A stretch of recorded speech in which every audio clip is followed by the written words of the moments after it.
നമസ്കാരം. നമസ്കാരം. ഇന്ത്യൻ രാഷ്ട്രീയത്തിൽ ഒരുപക്ഷെ ദേശീയ രാഷ്ട്രീയത്തിൽ മൊത്തം വലിയ തരത്തിൽ ചർച്ചാ വിഷയം ഒന്നായിരുന്നു CJPയുടെ സമരം. എന്നിരുന്നാൽ പോലും അത് വലിയ തരത്തിലുള്ള ഒരു വിജയത്തിലേക്ക് എത്തുന്നു. ഏറ്റവും അവസാനം മോദിക്ക് കീഴടങ്ങേണ്ടി വന്നു. അല്ലെങ്കിൽ മോദി പറഞ്ഞ പോലെ ഇന്നലെ പിറന്ന വെറും 2 മാസം മാത്രം പ്രായമുള്ള ഒരു ചെറിയ സംഘടന എന്ന് പോലും ഇതിനെ വിശേഷിപ്പിക്കുമ്പോൾ ഒരു കൂട്ടായ്മയ്ക്ക് മുമ്പിൽ മോദിയും അല്ലെങ്കിൽ BJPയും RSSും കീഴടങ്ങുന്നത് നമ്മൾ കണ്ടത്. ഇന്ത്യൻ രാഷ്ട്രീയത്തിൽ ഇന്നേ വരെ കണ്ടിട്ടില്ലാത്ത ഒരുപക്ഷെ ഏറ്റവും വലിയ മൂവ്മെൻറ്റ് അന്നാ ഹസാരെയുടെ ഇന്ത്യ അഗൻസ്റ്റ് കറപ്ഷൻ മൂവ്മെൻറ്റ് കഴിഞ്ഞാൽ പിന്നീട് ഇങ്ങോട്ട് വന്ന ഏറ്റവും വലിയൊരു മൂവ്മെൻ്റ് ആയിരുന്നു ഈ ക്രൊക്കോ ജനതാ പാർട്ടിയുടെ വിദ്യാഭ്യാസ സമരവുമായി ബന്ധപ്പെട്ട കാര്യങ്ങൾ. പക്ഷേ ഇതിലോട്ട് നോക്കുമ്പോൾ കോൺഗ്രസിന് ഒരുപാട് കാര്യങ്ങൾ പിടിക്കാറുണ്ട്. കാരണം 10 വർഷം ഈ പറഞ്ഞ പോലെ ഏകദേശം 13 വർഷം പ്രതിപക്ഷത്തിൽ നിന്നിട്ടും കോൺഗ്രസിൻ്റെ ഇത്തരത്തിലുള്ള യാതൊരുവിധ സമരവും നമ്മൾ കണ്ടിട്ടില്ല.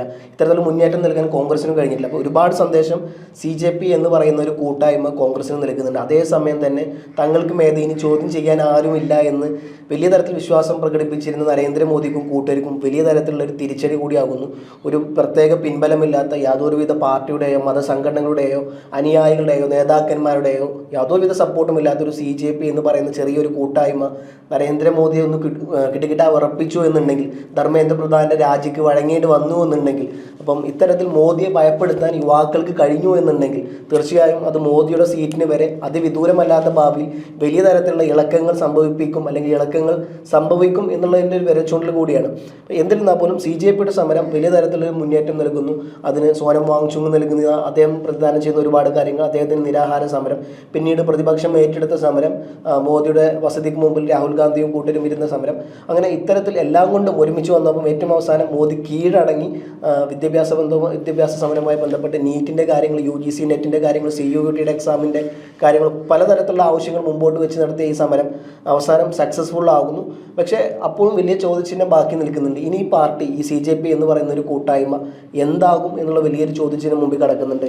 അവർ ഇനി അന്നാ ഹസാരെയുടെ മുമ്പിലൂടെ ആം ആദ്മി എന്നൊരു പാർട്ടി 2014 രൂപീകരിക്കപ്പെട്ട പോലെ CJPയുടെ കീഴിൽ ഇനി പുതിയൊരു പാർട്ടി വരുമോ, അതല്ല ഇതൊരു കൂട്ടായ്മ മാത്രമായി പോകുമോ? ഇപ്പോൾ നമ്മൾ നോക്കിക്കഴിഞ്ഞാൽ ഈ പാർട്ടിക്ക്, ഈ ഒരു കൂട്ടായ്മക്ക് പ്രത്യേക സ്ട്രക്ചർ ഒന്നുമില്ല.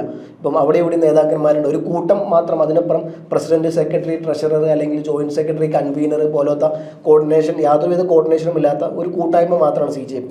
അപ്പം CJPയുടെ ഭാവി അല്ലെങ്കിൽ യുവാക്കളുടെ, ജൻസികളുടെ ഈ ഒരു കൂട്ടായ്മയുടെ ഭാവി ഇനി എന്തായിരിക്കും?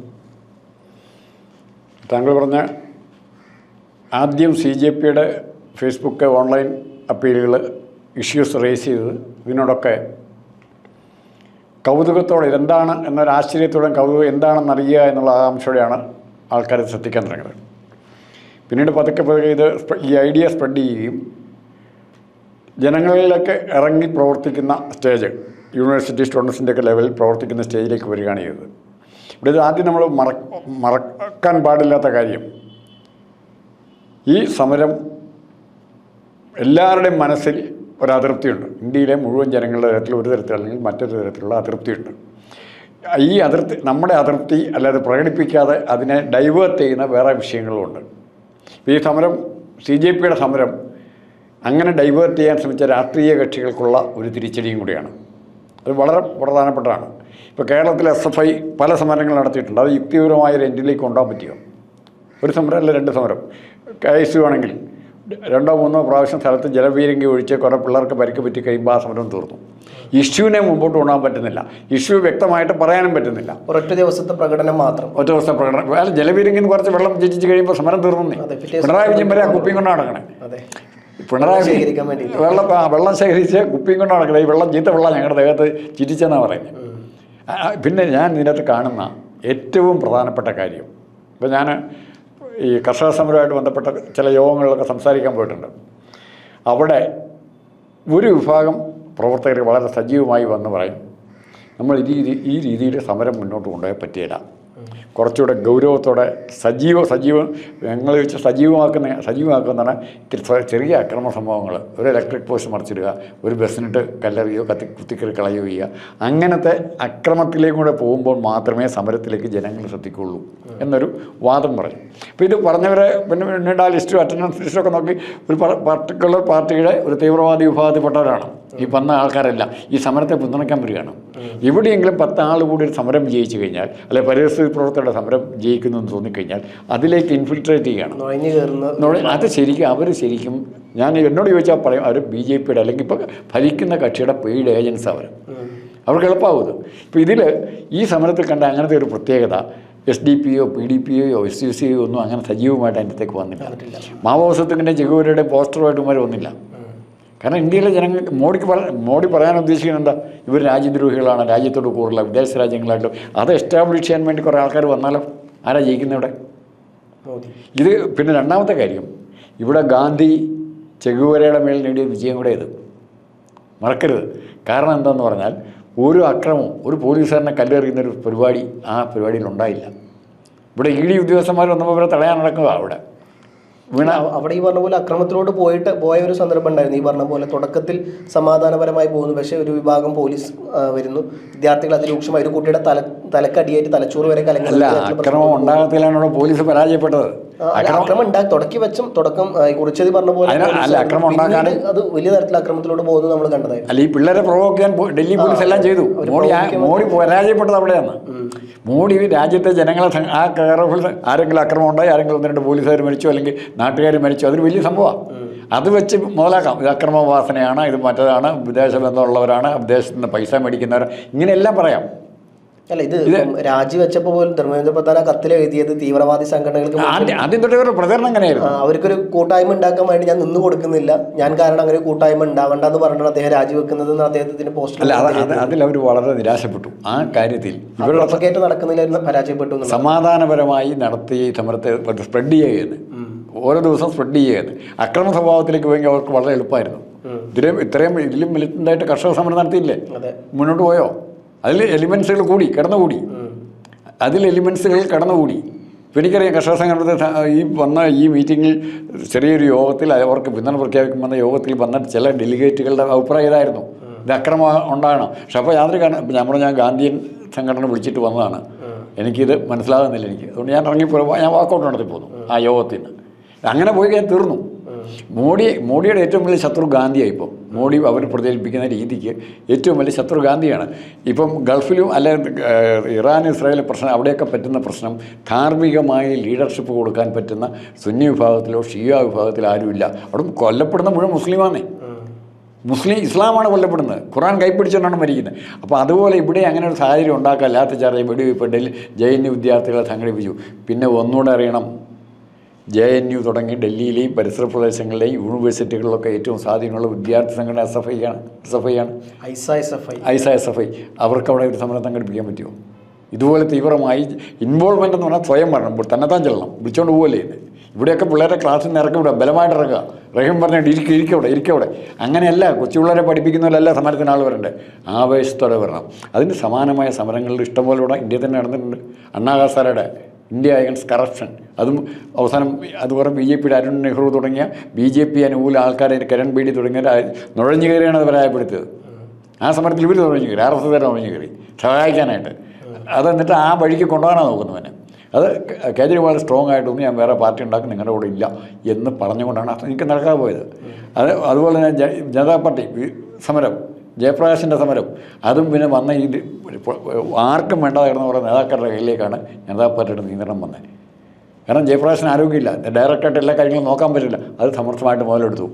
മൊറാർജി ദേശായിക്ക് ചെന്ന് കഴിഞ്ഞാൽ 10 പേര് പോലും ഒരു മീറ്റിംഗ് ചെല്ലാത്ത അവസരത്തിൽ മൊറാർജി അറ്റൻഡ് ചെയ്യുന്ന മീറ്റിംഗിൽ തിരുവനന്തപുരത്ത് 1 ലക്ഷം പേര് പങ്കെടുക്കുക. അതെങ്ങനെ അങ്ങനെ സംഭവിച്ചത്? ജയപ്രകാശിലുള്ള വിശ്വാസം കൊണ്ടാണ്, മൊറാർജിയിലുള്ള വിശ്വാസം കൊണ്ടാണ് നേരത്തെ നടക്കണ്ടേ. അപ്പം അങ്ങനെ ക്രെഡിബിലിറ്റിയുള്ള ലീഡർഷിപ്പ് സഹായിക്കും രംഗത്ത് വരികയും അവരും ഇവരും കൂടെ ചേരുമ്പോൾ ഉണ്ടാകുന്ന ശക്തി ഭയങ്കരമായ ശക്തിയാണ്. ഇപ്പോൾ CJPക്ക് എന്ത് സംഭവിക്കുന്നതിനെക്കുറിച്ച് നമ്മളാരും ഉൾക്കൊള്ളേണ്ട ആവശ്യമില്ല. ഒരു മാർഗ്ഗം അവർ നമ്മുടെ മുമ്പ് കാണിച്ചു തന്നിരിക്കുക. അതിവരെല്ലാം നാളെ കാല് മാറിയാലും ആ മാർഗ്ഗം അവിടെ കിടക്കും, വഴിയോടെ. ഇവർ വെട്ടിത്തെളിച്ച പാത അടയ്ക്കാൻ പറ്റിയില്ലേ? ഇപ്പോൾ ആം ആദ്മി അവിടെ ഉണ്ടാക്കിയിരിക്കുന്ന ഇമ്പാക്റ്റ് ഉണ്ട്, കേജ്രിവാളോ അല്ലെങ്കിൽ സോമനാഥ് ഭാരതി ഉണ്ടാക്കുന്നല്ല. ആ ഇമ്പാക്റ്റ് അവിടെ നിലനിൽക്കുന്നിടത്തോളം കാലം ആം ആദ്മിയുടെ പ്രസക്തി അവിടെ ഉണ്ട്. ജയപ്രകാശാനാണ് ഇപ്പോഴും ആൾക്കാർ പറഞ്ഞതിൻ്റെ കാരണം എന്താ? വേറെ ഏതെങ്കിലും പ്രതിപക്ഷ നേതാവിൻ്റെ പേര് പറയുന്നുണ്ടോ? ഒരു മാറ്റം ഉണ്ടാക്കാൻ പറ്റിയിട്ടുണ്ടോ? EMS മാറ്റം ഉണ്ടാക്കാൻ പറ്റിയിട്ടുണ്ടോ? EMS എത്ര ബുദ്ധിമാനാണെങ്കിൽ കൊച്ചു കേരളത്തിൽ മാത്രം നിന്നു അല്ലേ? EMSൻ്റെ എല്ലാവരും നമ്മൾ പറയും വിശ്വപൗരൻ അല്ലെ വിശ്വ കാഴ്ചപ്പാടുള്ള, പക്ഷേ EMSന് കേരളത്തിൽ വെച്ച് പുറത്തേക്ക് എന്ത് മാറ്റം ഉണ്ടാക്കാൻ പറ്റി? അല്ലെ ബംഗാളിലെ രാഷ്ട്രീയ പ്രവർത്തനത്തിന് EMSൻ്റെ കോൺട്രിബ്യൂഷൻ ഇല്ല നമ്മളെ പറയാം. ത്രിപുരയിലുണ്ടോ? കേരളത്തിൽ മാത്രമേ ഉള്ളൂ. അത് ക്രമത്തിൽ അതില്ലാതാവുകയും ചെയ്തു. അപ്പോൾ ജയപ്രകാശ് നാരായണന് ഇന്ത്യ മുഴുവൻ സ്വാധീനിക്കാൻ പറ്റി, ഇന്ത്യ മുഴുവൻ. അത്തരം നേതൃത്വം ഉരുത്തിരിഞ്ഞ് വന്നെങ്കിൽ മാത്രമേ പൊളിറ്റിക്കൽ ഓൾട്ടർനേറ്റീവ് ഭരണകക്ഷിക്ക് പകരം വേറൊരു കക്ഷി എന്നുള്ള രീതിയിലേക്ക് വരുള്ളൂ. അത് വരുത്താനുള്ള കഴിവർക്കുണ്ടോ എന്നുള്ളതാണ്. അത് വളരെ കാര്യമായിട്ട് സൂക്ഷിക്കണം. ഇത് ഒന്ന് സമാധാനപരമായിട്ട് സമരം നടത്താൻ പറ്റുന്നുള്ള ഇത്രയും വിദ്യാർത്ഥികളും ചെറുപ്പക്കാരും കൂടിയിട്ട് ഇങ്ങോട്ട് ചില പ്രൊവോക്കേഷൻ പോലീസിൻ്റെ ഭാഗത്തുനിന്നുണ്ടായിട്ട് സമാധാനപരമായ സമരം നടത്താൻ ആൾക്ക് സാധിച്ചു, ഈ കുട്ടികൾക്ക് സാധിച്ചു. നാളെ ഇവരിൽ ജനം വിശ്വസിക്കും. അത് അവിടെയാണ് ഇവരുടെ പ്രവർത്തനത്തിൽ കാഴ്ചപ്പാടിൽ ജനത്തിന് വിശ്വാസം വന്നാൽ ഏത് സമരം നടക്കും. ഈ സമരം ഇന്ന് തീർന്നില്ലായിരുന്നെങ്കിൽ എന്ത് പറ്റുമായിരുന്നു? മറ്റ് പല സ്റ്റേറ്റിലേക്ക് ഈ സമരം വ്യാപിക്കുമായിരുന്നു. ഓൾറെഡി ഇത് വലിയ തരത്തിൽ മഹാരാഷ്ട്രയിലേക്ക് കൈവിട്ട് പോകുന്ന തരത്തിലോട്ട് പോകുന്നു. ബിഹാർ പിന്നെ ഈ പറഞ്ഞ പോലെ ചെറിയ എന്തിനും സമരം ചെയ്യാൻ നോക്കിയിരിക്കുക. അതെ, അല്ല അവിടുത്തെ ചെറിയ പ്രശ്നം തന്നാൽ തന്നെ ട്രെയിൻ മറിച്ചിടുന്നവരെ ആൾക്കാരാണ് അവരെ. അപ്പോൾ ഇത്തരത്തിൽ ബീഹാറിൽ ഇത് വലിയ തരത്തിലോട്ട് പോകുന്നു. ബീഹാറിന് പോലീസിനോ അവിടുത്തെ ഇന്റലിജൻസ് വകുപ്പിനെ കൈകാര്യം ചെയ്യാവുന്നതിൽ അപ്പുറത്തോട്ട് ഈ സാധനം പോകുന്നു. മഹാരാഷ്ട്രയിൽ കൈവിട്ട് പോകുന്നു, പഞ്ചാബിൽ കൈവിട്ട് പോകുന്നു, പഞ്ചാബിൽ കർഷകർ തന്നെ നേരിട്ട് ഇങ്ങോട്ട് വരുന്നു. എല്ലാം കൊണ്ട് BJPക്ക് ഏറ്റവും അവസാനം മനസ്സിലായി ഇത് കൈവിട്ട കളിയാണ്. ഇനി പിടിച്ചു നിന്ന് കഴിഞ്ഞാൽ മോദിയുടെ കസേരയ്ക്ക് ഇളക്കം തെറ്റും എന്നുള്ളത് മാത്രമല്ല, ഇതിൻ്റെ കൂടെ പ്രതിപക്ഷത്തിൽ എല്ലാ പാർട്ടികളും ചേർന്നിട്ട് നമ്മൾ കണ്ടു. ഇപ്പം സമാജ്വാദി പാർട്ടി ആയാലും, അതേപോലെ ആം ആദ്മി പാർട്ടി ആയാലും, തൃണമൂൽ കോൺഗ്രസ് ആയാലും, CPM ആയാലും, CPI ആയാലും എല്ലാ നേതാക്കന്മാരും ഒരുമിച്ചായിട്ട് കൈ കൊടുക്കുന്നു. ഇപ്പോൾ ഈ പറഞ്ഞ പോലെ MA ബേബി അവിടെ വരുന്നു, രാഹുൽ ഗാന്ധി വരുന്നു, VD സതീശൻ വരുന്നു, KC വേണുഗോപാൽ വരുന്നു, DK ശിവകുമാർ വരുന്നു, സിനിമാ നടന്മാർ വരുന്നു. കേരളത്തിലെ എന്താ പറയുക, ഈ പറഞ്ഞ പോലെ സിനിമാ രംഗത്തുള്ള രാഹുൽ ഗാന്ധിക്ക് ചുറ്റും ബാനർ പിടിച്ച് ഇന്ന് രണ്ടുപേര് ജോൺ ബ്രിട്ടാസും റഹിമോന്നെ പുറകിലും ദേശീയ പതാകം പിടിച്ച് ബാനർ പോലെ പിടിച്ച് നിന്ന് ഇവർ രണ്ടുപേരാണ്. അത് കണ്ടപ്പോൾ ഒരു ചിരി തോന്നിയില്ല, തമാശ തോന്നിയില്ല. അല്ല, അവർ ഇവിടെ കേരളത്തിൽ അവർ അങ്ങോട്ടും ഇങ്ങോട്ടും മത്സരിക്കുന്നില്ല. ഇവിടെ ദേശീയ തലത്തിൽ പോയാൽ അവർ രണ്ടുപേരും ഇന്ത്യ മുന്നണിയുടെ ഭാഗമാണ്. ഇവിടെ ഉള്ള വിയോജിപ്പുകൾ ഇവിടെ വെച്ച് അവസാനിക്കുന്നതും ദേശീയ തലത്തിലോട്ട് പോകുമ്പോൾ അവരുടെ ഒറ്റ കൂട്ടായി അങ്ങനെ പറ്റുള്ളൂ, നടക്കുള്ളൂ. ഇപ്പോൾ ഈ പറഞ്ഞ പോലെ തൃണമൂൽ കോൺഗ്രസിന്റെ കാര്യം നോക്കി കഴിഞ്ഞാൽ മനസ്സിലായി ഇന്ത്യ മുന്നണിയിലാണ്. പക്ഷേ അതേ തൃണമൂൽ കോൺഗ്രസിനും വെസ്റ്റ് ബംഗാളിൽ കണ്ട ശത്രുക്കളാണ് അവർ. പക്ഷേ ഇന്ത്യക്ക് പൊതു രാഷ്ട്രീയം വരുമ്പോൾ, പൊതു പ്രശ്നം വരുമ്പോൾ അവരുടെ ഒറ്റക്കെട്ടാണ്. പക്ഷേ ഇത് അവരെയൊക്കെ കൂടെ ഇനി യോജിപ്പിക്കാനുള്ള പ്രാദേശിക തലത്തിൽ യോജിപ്പിക്കാനുള്ള മാർഗ്ഗങ്ങൾക്ക് ഇത് മാറും. കാരണം പല സ്ഥലത്തും BJPയും വേറെ ഏതെങ്കിലും കക്ഷിയായിട്ടാണ് തർക്കമെങ്കിൽ ഈ എല്ലാ കക്ഷികൾക്കും യോജിക്കാൻ പറ്റും. ഇപ്പോൾ കേരളത്തിലുള്ള പ്രശ്നം വെച്ചാൽ ഇടതുപക്ഷം മുന്നേ കോൺഗ്രസ് അപ്പുറം നിൽക്കുന്നത്. ഇവർക്ക് യോജിക്കേണ്ട ആവശ്യമില്ല. യോജിച്ചു കഴിഞ്ഞാൽ പ്രശ്നമാവുകയും ചെയ്യും. കാരണം അങ്ങോട്ടും ഇങ്ങോട്ടും വീതം വെക്കാൻ ഭയങ്കര കോൺഫ്ലിക്റ്റ് വരും.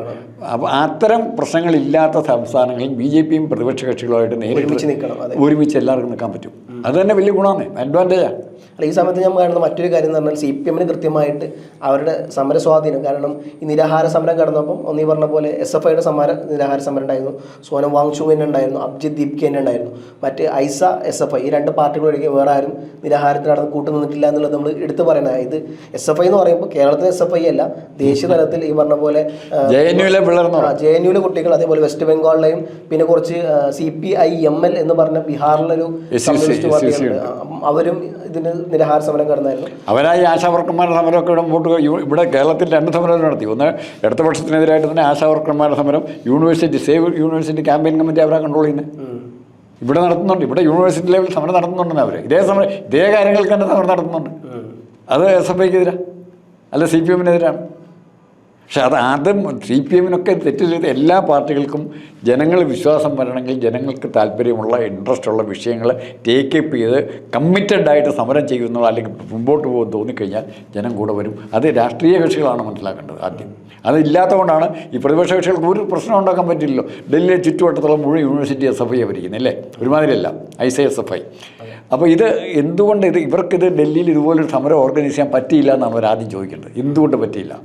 ഇവർ തുടങ്ങി വെക്കേണ്ടതായിരുന്നു അല്ലേ? വലിയ സംഘടന എന്നുള്ളത് ഇവർക്ക് തുടങ്ങി വെക്കാൻ പറ്റിയോ? ഈ സമരത്തിന് ഇനിഷ്യേറ്റീവ് എടുത്താൽ മതിയായിരുന്നു SFI.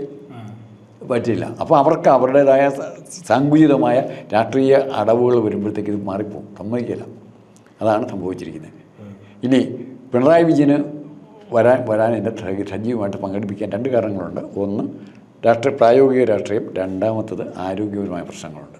ഇപ്പോൾ പിണറായി വിജയൻ വരാത്തതിനെപ്പറ്റി പരാതി വരും, പക്ഷെ അത് മൈൻഡ് ചെയ്യേണ്ട ആവശ്യമില്ല. എൻ്റെ വ്യക്തിപരമായ അഭിപ്രായമാണ്. എന്തായാലും വരും ദിവസങ്ങളിൽ കാത്തിരുന്ന് കാണാം ഇത്തരത്തിലുള്ള ഈ ഒരു മുന്നേറ്റം. ഇനി വരും കാലങ്ങളിൽ മറ്റു രാഷ്ട്രീയ, സാറ് പറഞ്ഞ പോലെ ഒരുപാട് രാഷ്ട്രീയ പാർട്ടിക്കാർക്ക് ഈ CJP ഒരു മാർഗം കാണിച്ചു കൊടുത്തു, എങ്ങനെയായിരിക്കണം ഒരു സമരം ചെയ്യേണ്ടത് എന്നുള്ളതും അതെങ്ങനെ ഒരു വിജയത്തിലേക്ക് കൊണ്ടു നടക്കാം എന്നുള്ളതും, ഒരു കൂട്ടായ്മ എങ്ങനെയായിരിക്കണം, കൃത്യമായൊരു സ്ട്രക്ചറോ ഓർഗനൈസേഷനോ പ്രസിഡന്റ് പാർട്ടി സെക്രട്ടറിയോ ഇത്തരത്തിൽ ഒരുവിധ സംവിധാനങ്ങളും ഇല്ലാത്തൊരു CJP എന്ന് പറഞ്ഞ ഒരു കൂട്ടായ്മ കേന്ദ്ര സർക്കാരിനെ പിടിച്ചു കുലുക്കി അവർ പറഞ്ഞ ആവശ്യങ്ങൾ നേടിയെടുക്കാൻ അവരെ കൊണ്ട് സാധിച്ചു എന്നുണ്ടെങ്കിൽ പല കാര്യങ്ങളും CPM-നായാലും കോൺഗ്രസിനായാലും സമാജ്വാദി പാർട്ടിക്കായാലും DMK-ക്കായാലും ഏത് പാർട്ടിക്കായിക്കോട്ടെ പല കാര്യങ്ങളും ഇതിൽ നിന്നും പഠിക്കാനുണ്ട്. അതുപോലെ തന്നെ ഇന്ത്യൻ രാഷ്ട്രീയത്തിൽ എന്തൊക്കെ മാറ്റങ്ങൾ വരുത്തണം എന്നുള്ളതും ഒരു ചെറിയ കൂട്ടായ്മ വേണം എന്നുള്ളതും, അതുമാത്രമല്ല ഒരു പ്രശ്നം മനുഷ്യനെ ബാധിക്കുന്ന പ്രശ്നങ്ങൾ എടുത്തുകൊണ്ട് മുമ്പോട്ട് വന്നു കഴിഞ്ഞാൽ അത് സമരമുഖത്ത് വിജയിപ്പിക്കാൻ കഴിയും എന്നുള്ള സാധനവും CJP കാണിച്ചു തന്നു. എന്തായാലും ഒരു ദിവസങ്ങളിൽ കാത്തിരുന്ന് കാണാം എത്തരത്തിലുള്ള ഒരു മൂവ്മെൻ്റ് ആയിരിക്കും ഇനി സാധനം എന്നുള്ളത്. ഇതൊരു രാഷ്ട്രീയ പാർട്ടി ആകുമോ ഇല്ലയോ എന്നുള്ളതും.